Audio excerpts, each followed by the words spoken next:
My boss texted me at 1 a.m. on a Tuesday and my first thought was that I was fired. My name is Ethan Morse.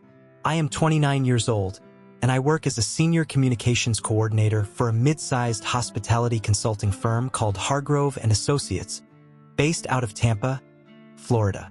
It is the kind of job that sounds more important than it is, which means I spend most of my time writing reports that summarize other reports and sitting in meetings about meetings and occasionally producing something genuinely useful that nobody acknowledges for at least 2 weeks. I have been at Hargrove for 2 years. I am good at what I do. I stay in my lane.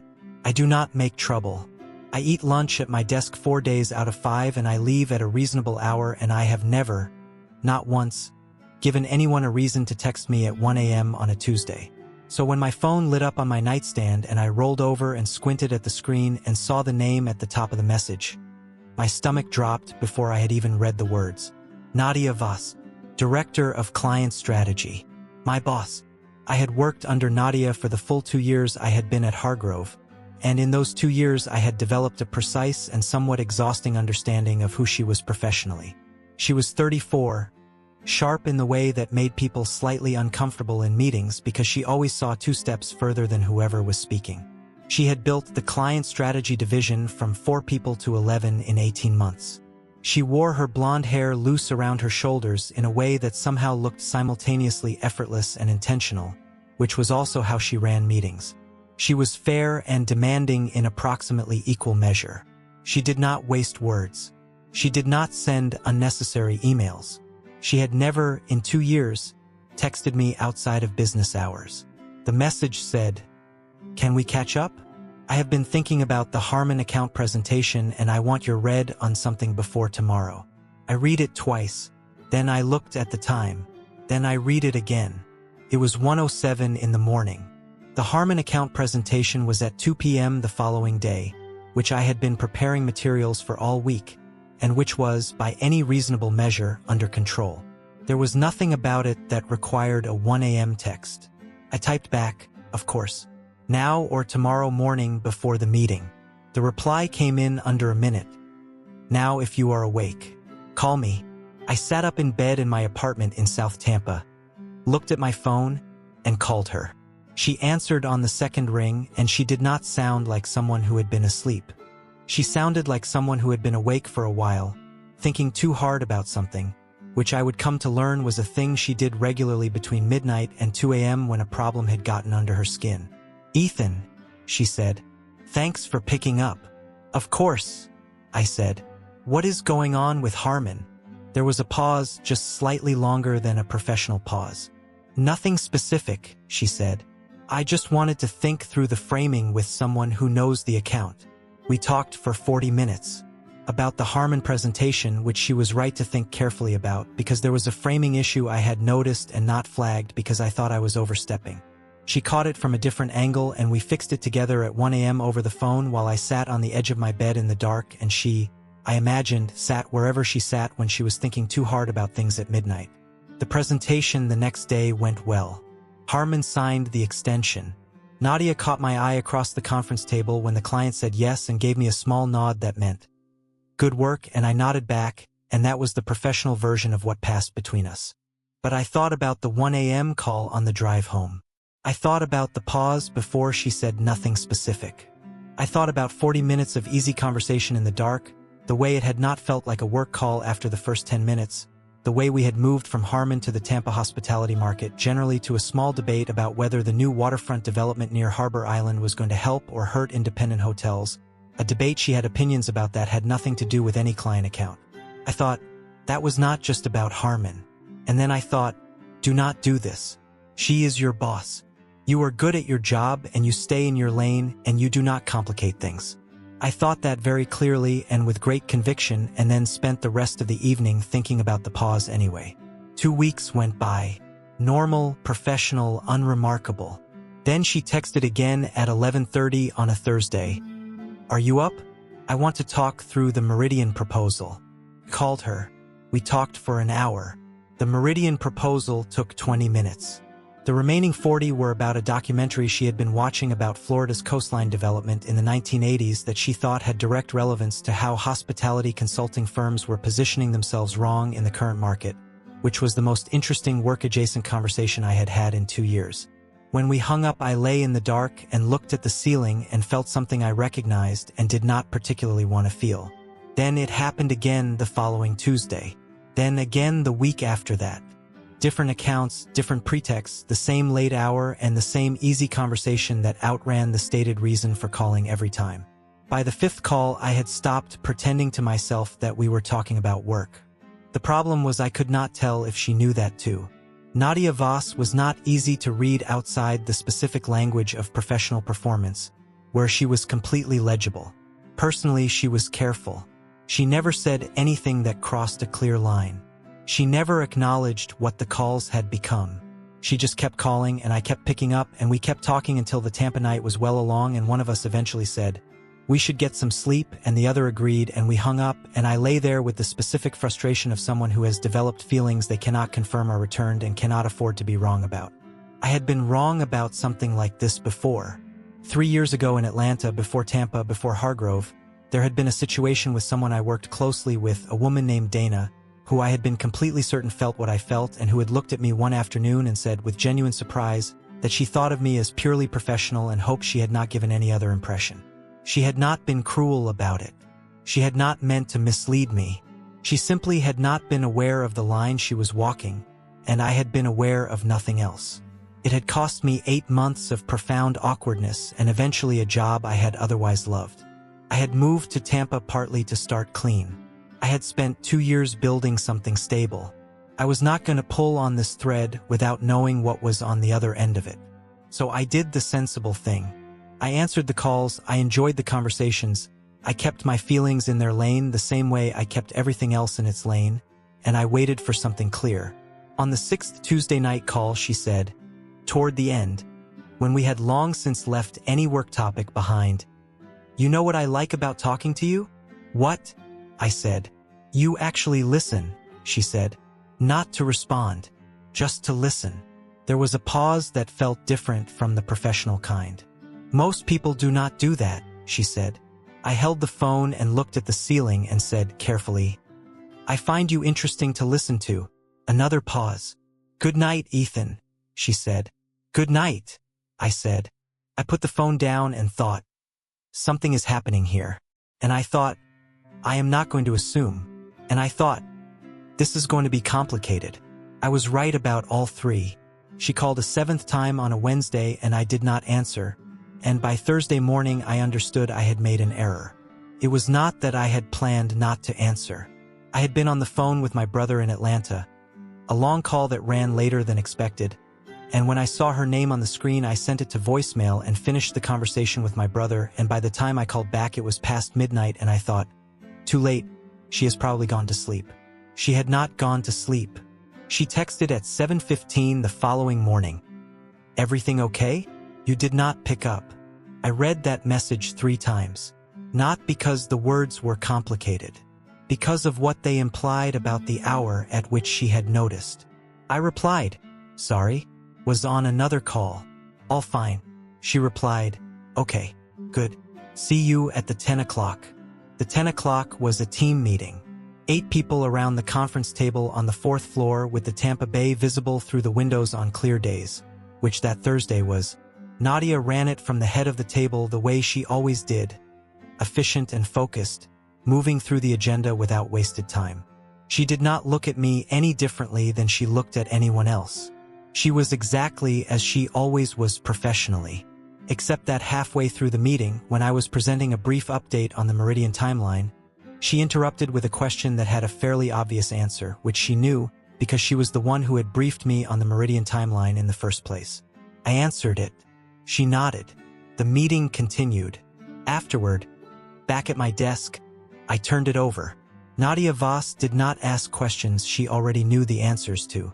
She asked questions because she wanted something specific, and the question she had asked in that meeting had one possible reason behind it. She had wanted to hear my voice in a normal setting to confirm I was actually fine. I sat at my desk and looked at my monitor and thought, This is either exactly what it looks like or I am constructing an elaborate fiction from very thin material, and the consequences of getting it wrong in either direction are significant enough that I need to be more careful than I have ever been about anything. That evening I went for a run along Bayshore Boulevard, the long stretch of waterfront path that curves along the edge of Tampa Bay, because I do my clearest thinking when I am moving and the water is beside me. It was early evening, the sky going orange over the bay, the kind of Florida evening that makes you understand why people move here and then wonder why they do not appreciate it more once they have. I ran for 40 minutes and thought about the pattern of things. The late calls, the easy conversation, the Wednesday voicemail, the Thursday question in the meeting, the text at 7:15 in the morning that said you did not pick up. The pattern was clear. What was not clear was whether Nadia herself had decided what it meant yet, or whether she was in the same uncertain middle that I was in, moving towards something without fully acknowledging she was moving. I also thought about what happened with Dana in Atlanta, which I always thought about when something like this started to take shape. The specific feeling of being certain and being wrong. The months of sitting across from someone in meetings knowing that whatever you had thought existed did not. I got back to my apartment and showered and made dinner, and at 9:30 my phone buzzed. Not a call this time. A text. Are you running tonight? I drove past Bayshore and thought I saw you.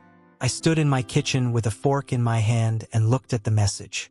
She drove past Bayshore and thought she saw me. This meant she had been on Bayshore Boulevard at the same time I was running. It meant she had been close enough to think she recognized me. It meant she had then texted to ask rather than let the moment pass. I typed back, "Yeah, just got back. Did you run too?" She replied, "No. I was driving back from a client dinner in Hyde Park." Then, "How was the bay tonight?" Then, before I could answer, "You always seem like a runner." I do not know why I think that. I looked at those 3 messages for a long moment. Then I typed, "The bay was good. Come next time." I sent it before I could think about whether it was wise, which it probably was not, and then I put the phone face down on the counter and finished my dinner. She replied 20 minutes later, "Maybe I will." The next 2 weeks had a different quality than the weeks before. The late calls continued, but the conversations had shifted, moved further from any professional pretext, closer to the territory of 2 people simply talking because they wanted to. She told me about growing up in Sarasota, an hour south of Tampa, the daughter of a hotel manager who had given her both an understanding of the hospitality industry and a powerful urge to approach it differently than he had. I told her about Atlanta and what I had wanted from my career when I was 23 and what had actually happened and how Tampa had been a recalibration that had worked out better than I expected. "Do you miss Atlanta?" she asked one night. "Parts of it," I said. "Not enough to go back." "What made you stay in Tampa specifically?" "The work was good," I said. "And I like the water." "The work at Hargrove," she said. "Or just the work?" "Both," I said. "Hargrove more than I expected." Pause. "Good," she said. It was one word. But the way she said it was not the way a director says it to a coordinator about retention. It was the way a person says it when the answer mattered to them for a reason they are not ready to name.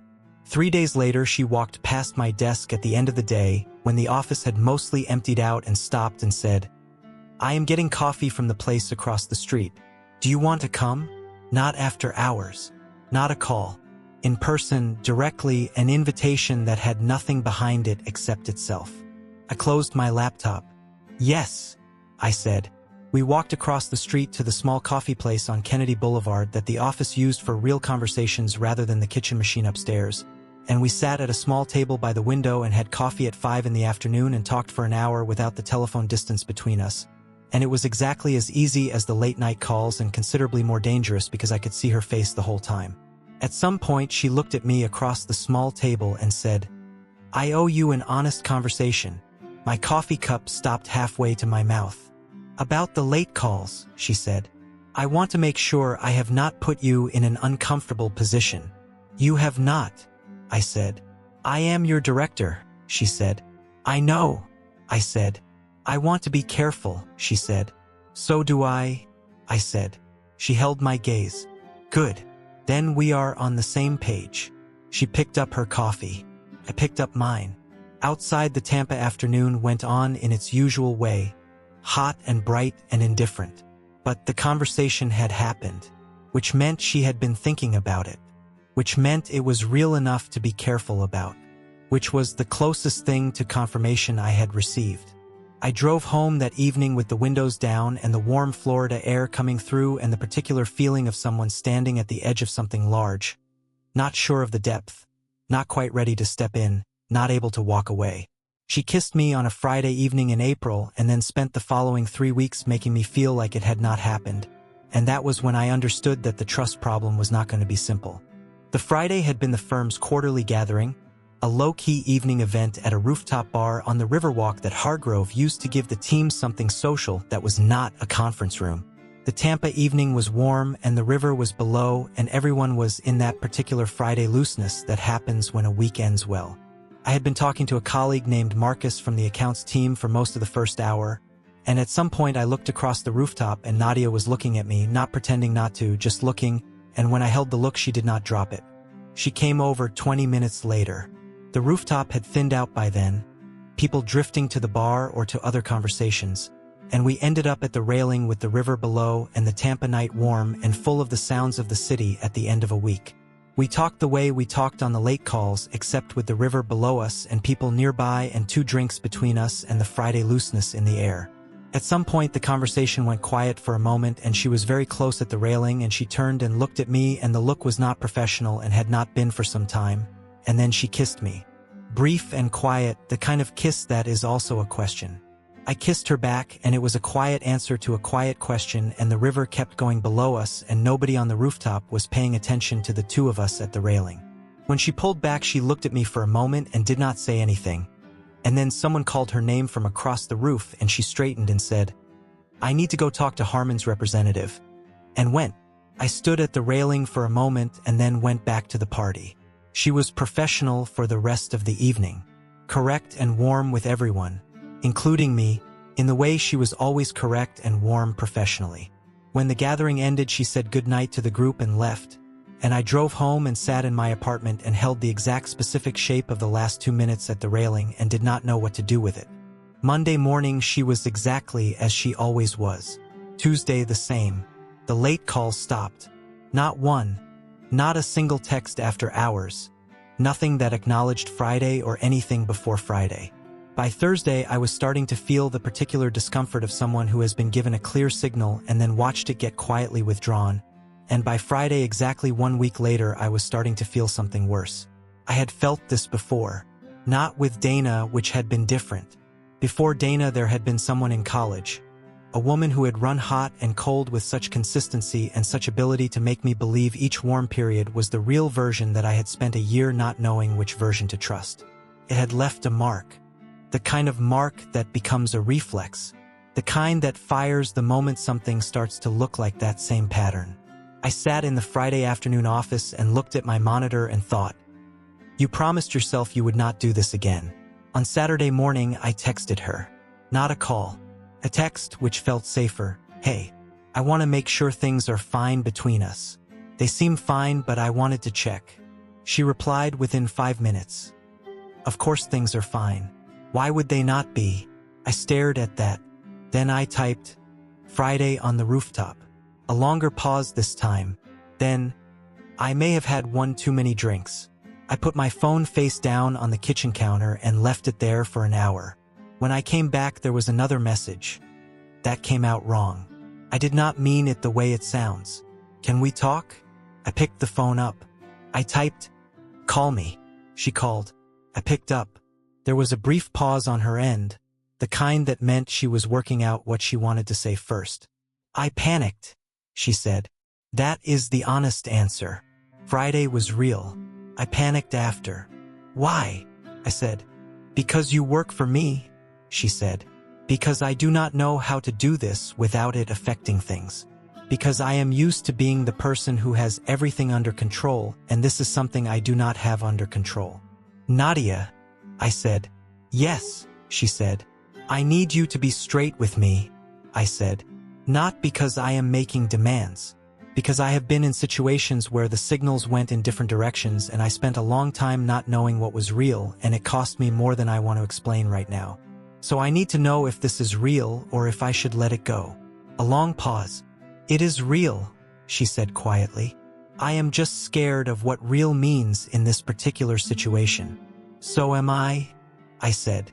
But scared of it being real is different from it not being real. Yes, she said. It is. Then we figure out the situation, I said. Together. One thing at a time. You make it sound manageable, she said. It probably is not, I said. But we manage it anyway. She was quiet for a moment. Ethan, she said. Yes, I said. I want to see you, she said. Not a work thing. Outside the office. Properly. Yes, I said. Saturday, she said. I know a place on Anna Maria Island. It is about an hour south. It is better than any rooftop bar. Saturday, I said. Yes. When we hung up, I stood at my kitchen window and looked at the Tampa afternoon and felt two things at the same time. The first was something warm and pulling, the specific feeling of something real moving forward. The second was quieter and more familiar, a small, careful voice in the back of everything that said, "You have been here before. You have been certain before. Be careful." I did not know yet that the thing I needed to be careful about was not what I thought. Anna Maria Island was everything she had said. A narrow strip of old Florida on the Gulf side of the coast where the sand was pale and fine and the water was the particular shade of green that tourists photographed and locals took for granted. We drove down separately and met at a small restaurant at the north end of the island where the tables were outside and the Gulf was visible and nobody from Tampa was likely to be eating lunch on a Saturday. She was already there when I arrived, at a corner table with her back to the water so she could see the entrance, which I noticed and filed away as something that told me things about her. She was wearing a light sundress the color of sea glass and her blonde hair was loose around her shoulders in the way it was outside the office when there was nothing to maintain. And she looked relaxed and slightly guarded at the same time. The combination of someone making an effort to be present and finding it requires more intention than it should. We had lunch and talked for 3 hours in the particular ease that had been there since the first late call in January, except now it was daylight and Gulfside and undisguised. She talked about Sarasota and her father's hotel and what it had taught her about the gap between how hospitality businesses presented themselves and how they actually functioned. I talked about Atlanta and what I had thought I was building there and what had actually happened and why Tampa had been a better fit than I had admitted to myself for the first year. She listened the way she always listened, completely, following each thread.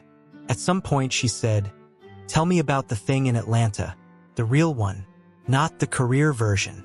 I looked at her. "What makes you think there is a non-career version? You said it cost you more than you wanted to explain," she said. "That was months ago. I have been waiting." "You have been waiting months to ask me," I said. "I wanted it to be the right time," she said simply. I told her about Dana, the full version, not the summary. The year of believing something was there, the afternoon it had been clearly corrected, the 8 months of sitting in the same office knowing I had built something elaborate out of something that had not existed. I told her it had made me careful in a specific way, not generally cautious but specifically careful about the difference between what I wanted to be true and what was actually being said. She listened without interrupting.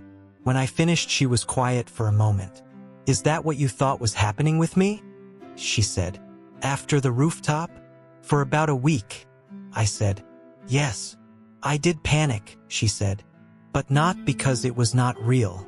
I panicked because it was real and I did not know how to protect it and also protect everything else at the same time." "Everything else," I said. "The team," she said. "The work. You specifically. If this goes badly, I am the director and you are the coordinator and that is an imbalance that falls on you, not me." I was trying to figure out how to make sure that did not happen. I looked at her. "That is what you were thinking." "That is what I was thinking," she said. "You could have said that," I said. "I know," she said. "I am used to solving things before I say them. I do not always wait long enough for other people to be part of the solving." "I noticed that," I said. "I know you noticed," she said. You notice most things. The gulf was very flat and green beyond the restaurant, and the afternoon light on it was the specific gold of a Florida April afternoon, warm and slow and disinclined to rush. I need to be honest about something too, I said. She waited. I have a reflex, I said. From Atlanta and before Atlanta. When something starts to feel uncertain, I start looking for the exit before I have confirmed I need one. It is protective, and it is also not fair to whoever I am with, because sometimes uncertain just means in progress, not falling apart. She looked at me. Are you telling me you were looking for the exit? I was considering the door, I said. I had not moved toward it. What stopped you? She said. You called back, I said, and you told me the truth. She held my gaze for a long moment. Then she reached across the table and put her hand over mine on the white tablecloth. Not dramatically, just placed it there. I am not Dana, she said quietly. I know, I said. I need you to keep knowing it, she said. Even when I handle things badly. Even when I go quiet because I am solving instead of talking. I need you to ask me directly rather than assume the worst, because I will always tell you the truth if you ask me directly. And I need you to ask instead of going quiet, I said, because the quiet is where I start building the wrong story. She looked at me. We are both somewhat terrible at this, she said. We are both aware that we are somewhat terrible at this, I said.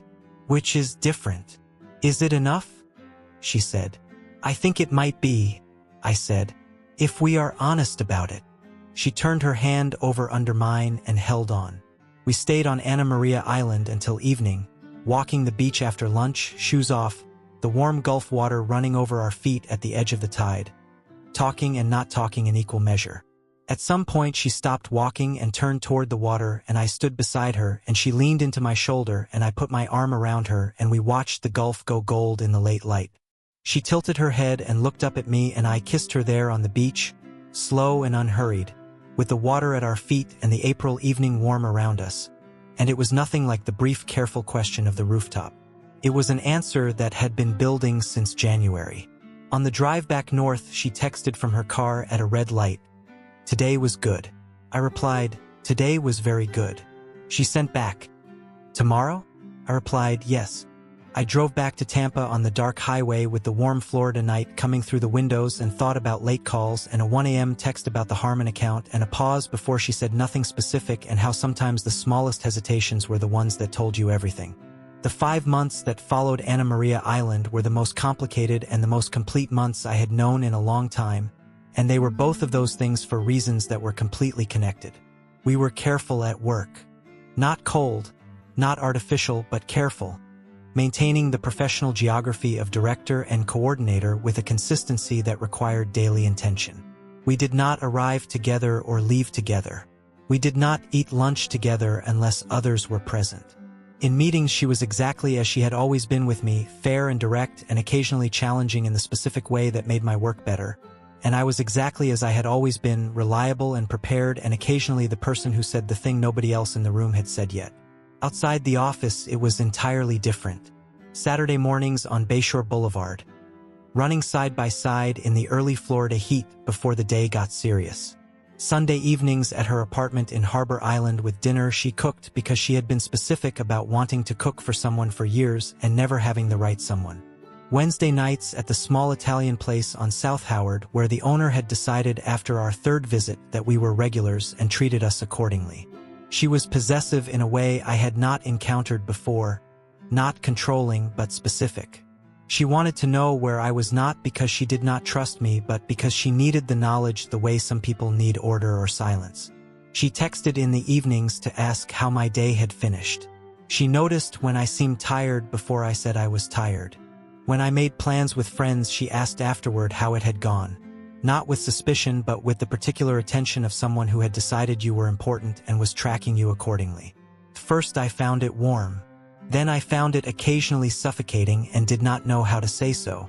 Then she noticed I had not said so and asked me directly why I had gone quiet on a Tuesday evening, and I told her honestly, and she sat with it and said, I do that when I care about something too much and I am afraid of losing track of it.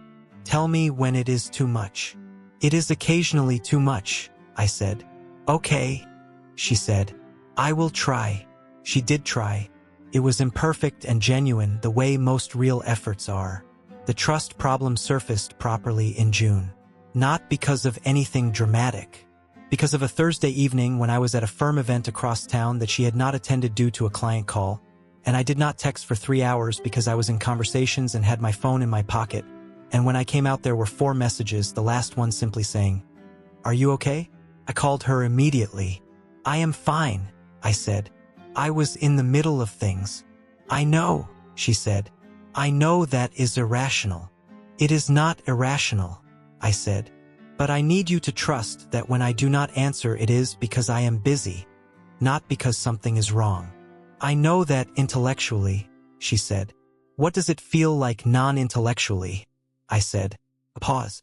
"Like something I am not ready to lose," she said. "And if I cannot see it, I cannot confirm it is still there." I sat in my car in the parking lot of the event and looked at the Tampa night through the windshield. "Nadia," I said, "I am here. I have been here since January. I was here before January, technically, but neither of us was admitting it. I am not going anywhere. You do not have to keep checking." A longer pause. "I had a relationship before you," she said. "Someone I trusted completely. He was very calm and very consistent, and I never had any reason to check. And then one day I did not need to check because it was simply over and I had not seen it coming at all. I became a person who checks." "What happened?" I said. "He accepted a position in London," she said, "and chose not to tell me until the week before he left, because he had decided it was cleaner that way." A pause. "He was wrong about that." I held the phone and let that sit for a moment. "I am not going to London," I said. "I know," she said. "I am not going to make decisions that affect both of us without talking to you first," I said. "That is a promise I can keep." "How do you know?" she said, not accusatorially, just honestly. "Because I know what it cost you," I said. "And because I have my own version of that story and I would not do to you what was done to me." She was quiet for a moment. "Atlanta," she said. "Atlanta," I said. We stayed on the phone for another 20 minutes in the parking lot. When we hung up, I drove to her apartment instead of mine, and she opened the door, and we did not talk about it further that evening because some things are better settled in presence than in words. We were gentle with each other that night in the specific way that people are when they have just told each other something true and difficult and the air is still carrying it. She fell asleep with her head on my shoulder, and I stayed awake for a while longer, listening to the Tampa night outside her window and thinking about trust, which is not a decision you make once but one you keep making every time the evidence is incomplete and you choose to believe the best version anyway. July arrived with the specific intensity of a Florida summer, the kind of heat that makes the city quieter in the middle of the day and louder after dark when things cool slightly and people resurface. We had settled into something that had stopped feeling like a beginning and started feeling like a life, which was both comfortable and occasionally terrifying in the way that real things are. The twist came on a Tuesday evening in late July, which in retrospect I should have seen coming because every significant thing between us seemed to happen on a Tuesday. She called at 7 in the evening, which was not unusual, except her voice had a quality that told me in the first 2 seconds that something was different. "Can you come over?" she said. "There is something I need to tell you." I drove to Harbor Island and she was at her kitchen table when I came in. Not at the counter, not on the sofa, at the table, which was where she sat when she was being serious. She had her hands flat on the table, and she looked at me when I sat down across from her with an expression that was doing a great deal of careful work. "The firm is restructuring," she said. "Hargrove is merging with a group out of Miami. It was announced to senior staff this afternoon. It goes public Friday." I looked at her. "What does that mean for the team?" "It means changes," she said. "It means the Miami group brings their own strategy division." "And your position?" I said. "They have offered me a role," she said. "In Miami, regional director. It is a significant step up." The Tampa night was outside her window and the apartment was very quiet. "Miami," I said. "Yes," she said. "When?" I said. "They want an answer in 2 weeks," she said. "The move would be September." I looked at the table, then at her. "What do you want to do?"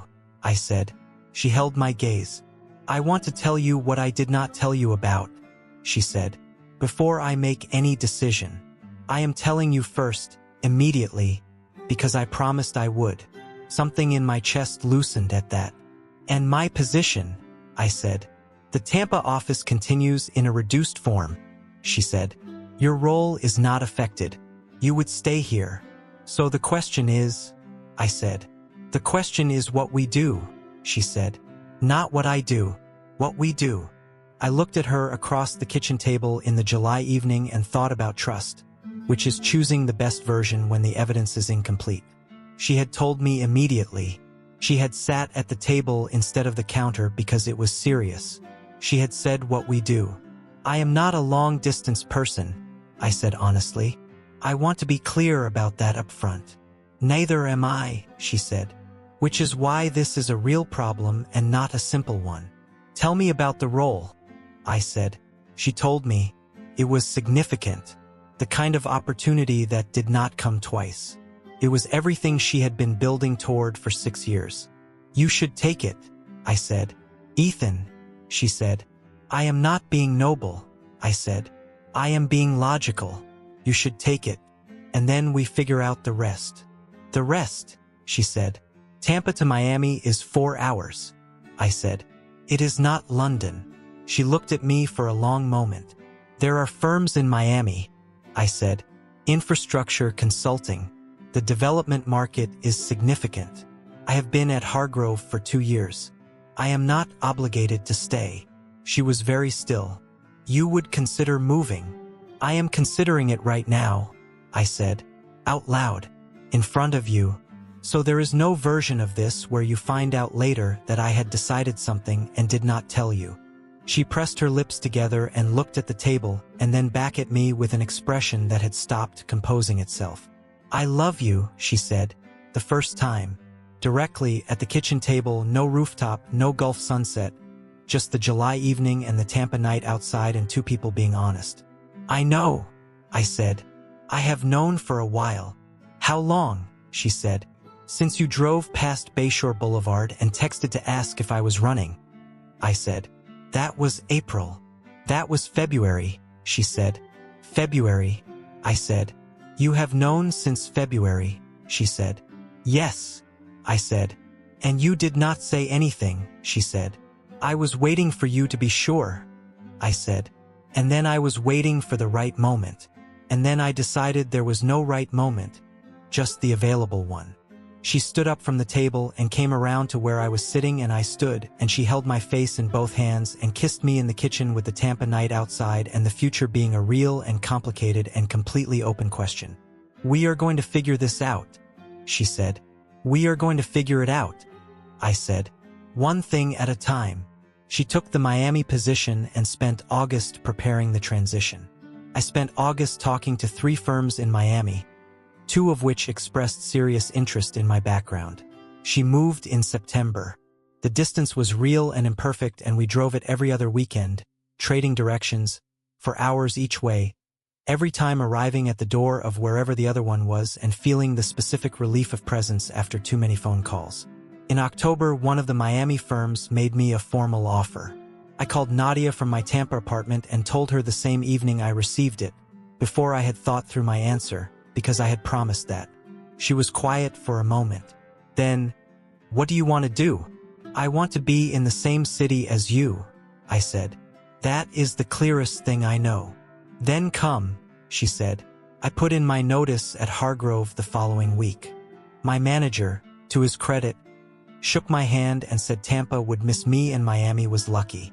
I spent November wrapping things up and handing over my accounts and saying goodbye to the team in the Tampa office on a Friday afternoon with the specific bittersweet feeling of leaving something that had been good. On the last Saturday of November, exactly 13 months after a 1 a.m. text about the Harmon account, I drove south from Tampa on the highway with my car full of boxes and the Florida afternoon flat and bright on either side of the road. I called her when I was an hour out. "Almost there," I said. "I know," she said. "I have been watching the clock." "Of course you have," I said. "Is that too much?" she said. No, I said. That is exactly right. She met me in the parking garage of her building and helped carry boxes, and we ordered food and ate it on her floor surrounded by my things not yet arranged, and talked about nothing important for 2 hours. And at some point she fell asleep on the sofa and I sat beside her and looked at the Miami night through the window. The city bright and new and full of the specific feeling of a beginning that had arrived exactly when it was supposed to. In December I took her to the beach at sunrise on a Saturday morning. Not because I had planned it as the moment, but because we were both awake early and the morning was clear and the Atlantic was doing something beautiful with the early light, and the moment was simply there, available, which was how every important moment between us had worked. I had the ring in my jacket pocket. Small and simply set, chosen from a jeweler near Brickell on a Tuesday lunchtime, because apparently Tuesday was our day whether I intended it or not. She was standing at the water's edge looking at the horizon, her blonde hair moving in the early morning wind, and I came to stand beside her and she leaned into my shoulder the way she always did on beaches. And I thought about 1 a.m. and the Harmon account and a pause before she said nothing specific, and a kiss on a Tampa rooftop and Anna Maria Island and a kitchen table in July and 400 miles of highway driven in both directions. Nadia, I said. She turned. I took the ring out of my pocket. She looked at it, then at me. Those clear, precise eyes doing the thing they did when they were seeing all the way to the bottom of something. I am not going anywhere, I said. I told you that in a parking lot in July and I meant it, and I drove 4 hours every other weekend for 3 months, and then I drove south with a car full of boxes to prove it. This is me proving it one more time, the last time it needs proving, because after this it is simply the fact of the thing. She was completely still. I want to build the rest of this with you, I said. All of it. The work and the weekends and the Miami mornings and the beach at sunrise and the Tuesday nights and the moments you go quiet because you are solving and the moments I go quiet because I am building the wrong story and we have to call each other back to the right one. All of it. She looked at the ring for a long moment. Then she looked at me. You should know, she said quietly, that I have known my answer to this for approximately 7 months. Since April, I said. Since February, she said. When you said come next time on Bayshore Boulevard, and I thought yes, and then thought about all the things that had to happen first, and started quietly making sure they did. I looked at her. You were working toward this. I told you, she said. I solve things before I say them. Nadia, I said. Yes, she said, smiling now, the real one. That is also my answer. Yes. I put the ring on her finger at the edge of the Atlantic on a December morning with the Miami sunrise coming up behind us and the water running cold over our feet and everything ahead of us open and complicated and entirely ours. She held her hand up and looked at the ring in the early light and then looked at me with those precise green eyes that had been seeing further than anyone else in the room since a conference table on K Street in Tampa on a very boring Tuesday afternoon that had, it turned out, been the beginning of everything. We are going to be very good at this, she said. We are going to be somewhat terrible at it, I said. And very good at fixing it. Yes, she said. That too. The sun came fully up over the Atlantic and the Miami morning opened around us, warm and bright and indifferent and beautiful. And she took my hand and held on, the way she had been holding on since February, since a text at 1 a.m., since a pause before nothing specific, with the particular grip of someone who had found the thing they were not going to lose track of and had decided, completely and without reservation, to keep it.